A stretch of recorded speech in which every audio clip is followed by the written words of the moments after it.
Les photographes également vous ont souvent prise pour modèle. Ils ont aimé cette silhouette qu'on peut dire androgyne, une forme d'intégrité aussi dans votre façon d'être. Jean Loussieff, Helmut Newton naturellement, plus récemment Jürgen Teller.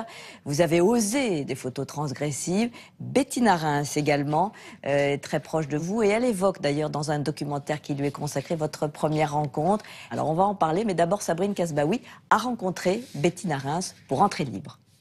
Beautiful. Attends-moi, ouais. Elle est sensuelle et provocante, la voix de Bettina Reims, comme ses images. Depuis ses débuts dans les années 80, la photographe a travaillé aussi bien avec des anonymes qu'avec des stars comme Charlotte Rampling, Mila Jovovich ou Monica Bellucci. Elle crée des fictions et c'est sur les femmes, la féminité ou encore l'androgynie que son regard se pose le plus souvent. En plein dans les années du sida, quand toute une jeunesse est obligée de se réinventer, des nouveaux codes, des nouveaux moyens de séduction, des nouveaux moyens d'être, et donc redécouvre l'androgynie qui était quelque chose qui existait dans les années 20.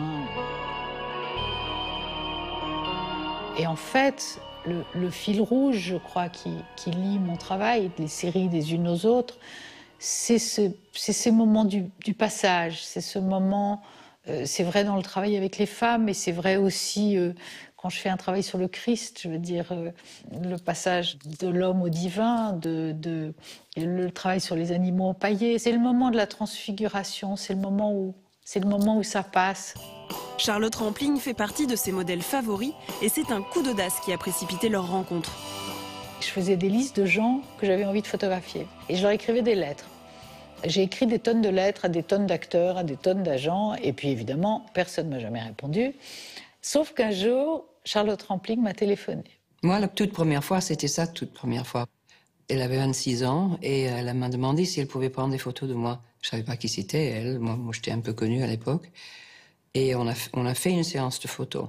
Et j'étais si émue et si bouleversée que j'ai tremblé un peu et que quand je suis rentrée, j'ai développé mes photos, elles étaient floues. Et donc, elle était terrorisée en pensant qu'elle avait tout raté. Elle m'a réécrit et je dis, mais revenez, on va refaire ça. Et on a fait une photo. Elle est debout, un peu comme ça, un peu affolée, parce que moi je suis affolée aussi, mais il y a une photo. Elle a ce regard absolument... Elle a peur de rien, quoi. On sent qu'elle a peur de rien. Et ça, c'est quelque chose chez elle qui me fascine. Elle regarde les choses, elle regarde la vie, elle regarde la mort, elle regarde sans peur.